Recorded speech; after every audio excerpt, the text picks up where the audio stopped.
Hi friends, welcome to our channel. Let's know it. இன்னைக்கு ஒரு pudding recipe வந்து பார்க்க போறோம். அதாவது சைனா கிராஸ் யூஸ் பண்ணி ஒரு மில்க் புட்டிங் வந்து எப்படி பண்றதுன்னு பார்க்கலாம். இதுக்கு சைனா கிராஸ் எடுத்து வச்சிருக்கேன். இது டோட்டலா பாத்தீங்கன்னா 25 கிராமுக்குள்ளது. நான் இது வந்து பாத்தீங்கன்னா அமேசான்ல இருந்து வாங்கியிருக்கேன். நீங்க உங்க பக்கத்துல இருக்க சூப்பர் மார்க்கெட்ஸ்லயும் கிடைக்கும். இந்த மாதிரி ஸ்ட்ரிப்ஸாவும் கிடைக்கும். இல்லைன்னா உங்களுக்கு வந்து பவுடர் ஃபார்ம்லயும் கிடைக்கும். நீங்க அதை யூஸ் பண்ணிக்கலாம். இது பாத்தீங்கன்னா 100% வெஜிடேரியன் ப்ராடக்ட் தான். அண்ட் இது வந்து வெனிலா எசன்ஸ் எடுத்து வச்சுருக்கேன். ஒரு 1/2 டீஸ்பூன் வந்து வெனிலா எசன்ஸ் யூஸ் பண்ணுவோம்.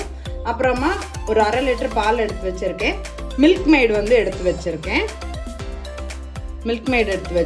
கண்டென்ஸ்ட் மில்க் இது வந்து எடுத்து வச்சுருக்கேன். இது வந்து 400 கிராம் கேன் வந்து எடுத்திருக்கேன். இதுலேருந்து ஆஃப் ஆஃப் த கேன் தான் யூஸ் பண்ண போகிறேன். அப்புறமா கொஞ்சம் தண்ணி வச்சுருக்கேன் இந்த ஸ்ட்ரிப்ஸை வந்து ஊற வைக்கிறதுக்காக. இதுல இருந்து ஒரு 5 கிராம்ஸ் அளவுக்கு மாத்திரம் நான் இப்போ வந்து ஸ்ட்ரிப்ஸ் வந்து கட் பண்ணி எடுத்துக்க போறேன். இப்போ நம்மளோட சைனா கிராஸ்ல இருந்து ஒரு 5 கிராம் அளவுக்கு ஒரு சிசர் வச்சு கூட நீங்க கட் பண்ணி இதுல வந்து சேர்த்துக்கோங்க.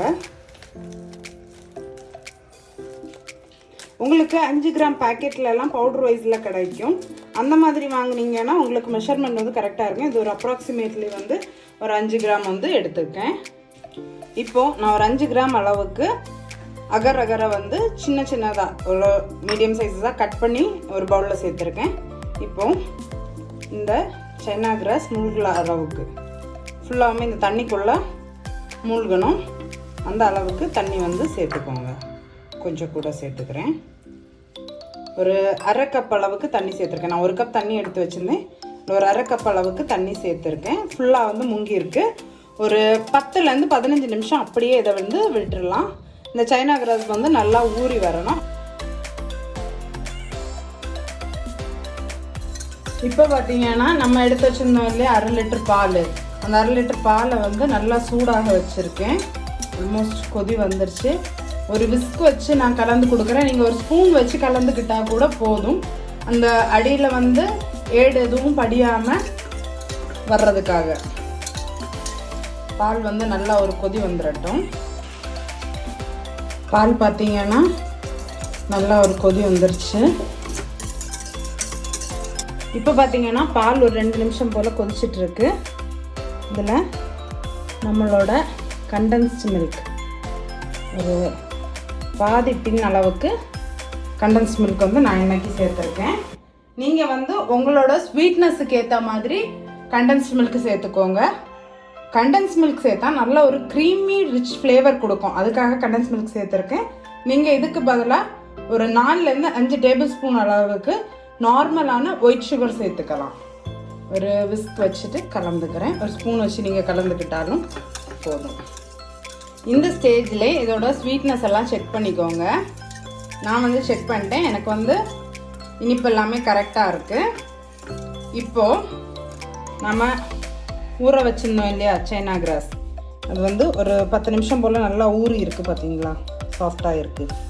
இப்போது இதை வந்து தண்ணியை வந்து எடுத்துகிட்டு டைரெக்டாக அந்த ஸ்ட்ரிப்ஸை வந்து இந்த பாலில் சேர்த்துக்க போகிறோம். இப்போ வந்து மிக்ஸ் பண்ணிக்கலாம். ஃப்ளேம் பார்த்தீங்கன்னா மீடியம் ஃப்ளேமில் தான் வச்சுருக்கேன், ஹையில் வைக்கலை.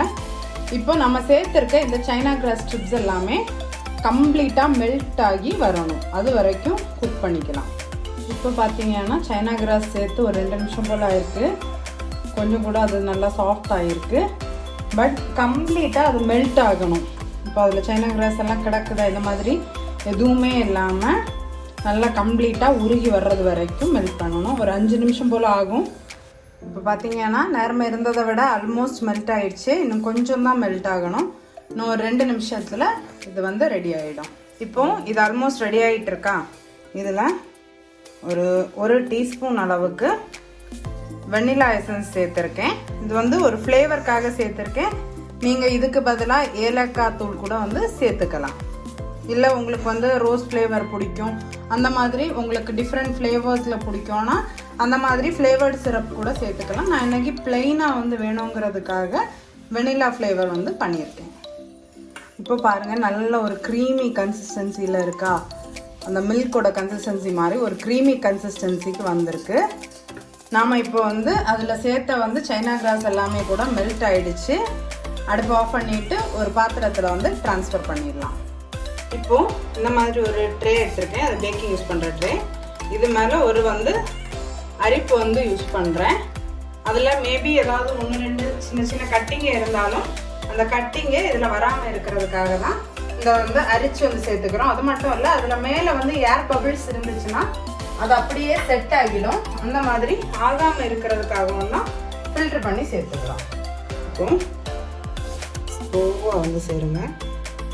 பார்த்தீங்களா, ரொம்ப திக்காக மாறி இருக்கா. இது வந்து ஆறிடுச்சுன்னா அப்படியே கம்ப்ளீட்டாக வந்து செட் ஆகிரும். இதில் இருக்கக்கூடிய பபிள்ஸ் எல்லாமே இங்கே மேலேயே நின்றுடும். அதுக்காக தான் இந்த மாதிரி ஃபில்ட்ரு பண்ணி வந்து நம்ம சேர்த்துக்கிறோம். நான் ஃபுல்லாகவுமே ஃபில்ட்ரு பண்ணிவிட்டு உங்களுக்கு காமிக்கிறேன். இப்போ பார்த்தீங்கன்னா கொஞ்சம் திரியாக இருக்கிறது எல்லாமே மேலே இருந்துட்டு, அது மட்டும் இல்லை பபிள்ஸ் எல்லாமே மேலேயே தங்கிருச்சு. திக்கானதுனால இந்த பபிள்ஸ் எதுவுமே பிரேக் ஆகாது. கீழே பார்த்தீங்கன்னா பபிள்ஸ் எதுவுமே இல்லாமல் உங்களுக்கு கிளியராக இருக்குது. பார்த்தீங்களா? இப்போது நாம் வந்து இந்த பவுலில் ஊற்றி வச்சுருக்கோம். இது வந்து கம்ப்ளீட்டாக ஆறுன அப்புறமா ஃப்ரிட்ஜில் வச்சு ஒரு 2 to 4 மணி நேரம் வரைக்கும் நார்மலாக ரெஃப்ரிஜரேட்டரில் வந்து வச்சுட்டு நல்லா சில் பண்ணிக்கலாம். அப்போ வந்து கம்ப்ளீட்டாக வந்து செட் ஆகி வரும். அதுக்காக தான் சூடோட வைக்க வேண்டாம். ரூம் டெம்பரேச்சருக்கு வந்த அப்புறமா ஃப்ரிட்ஜில் வச்சுட்டு நான் சில் பண்ணிவிட்டு ஒரு 4 hours அப்புறமா உங்களுக்கு காமிக்கிறேன். இப்போ பார்த்தீங்கன்னா நம்மளோட புட்டிங் வந்து நல்லாவே செட் ஆகிருக்கு. தெரியுதா? செட் ஆகிருக்கு. இதை வந்து ஒரு பிளேட்டில் வந்து ட்ரான்ஸ்ஃபர் பண்ணிக்கலாம். அப்படியே லைட்டாக சைடெல்லாம் வந்து எடுத்து விட்டுக்கோங்க. வேணால் ஒரு கத்தி வச்சு கூட எடுத்து விட்டுக்கலாம். பட் எனக்கு ஈஸியாக ரிமூவ் ஆகுது. இப்படியே ஒரு பிளேட்டை வச்சுட்டு அப்சைட் டவுனா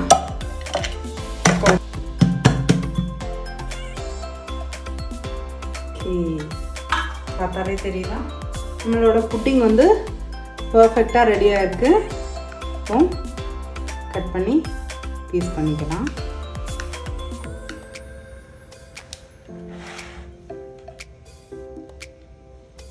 உங்களுக்கு என்ன ஷேப்பில் வேணுமோ அந்த மாதிரி கட் பண்ணிக்கலாம் நீங்கள். ஓகே, இதில் பீஸ் எடுத்து காமிக்கலாம். ஓகே, பாருங்கள் எவ்வளோ சாஃப்டாக பர்ஃபெக்டாக வந்திருக்கு நம்மளோட புட்டிங். ஓகே ஃப்ரெண்ட்ஸ், இந்த வீடியோ அவ்வளோதான். மறக்காமல் நீங்களும் இந்த புட்டிங்கை உங்களோட வீட்டில் ட்ரை பண்ணி பாருங்கள். ட்ரை பண்ணி பார்த்துட்டு எப்படி இருந்துச்சுன்னு ஃபீட்பேக்கை கமெண்ட்ஸில் சொல்கிறதுக்கு மறந்துடாதீங்க. இந்த வீடியோவை உங்கள் ஃப்ரெண்ட்ஸுக்கு ஷேர் பண்ணுங்கள். அவங்களும் இந்த புட்டிங் எப்படி பண்ணுறதுன்னு தெரிஞ்சுக்கட்டும். அது மட்டும் இல்லை, நம்மளோட சேனலுக்கு நீங்கள் இது வரைக்கும் சப்ஸ்கிரைப் பண்ணலைன்னா மறக்காமல் சப்ஸ்கிரைப் பண்ணிக்கோங்க. அப்போ தான் நான் ரெகுலராக போஸ்ட் பண்ணுற வீடியோஸுடைய அப்டேட் உங்களுக்கு வரும்.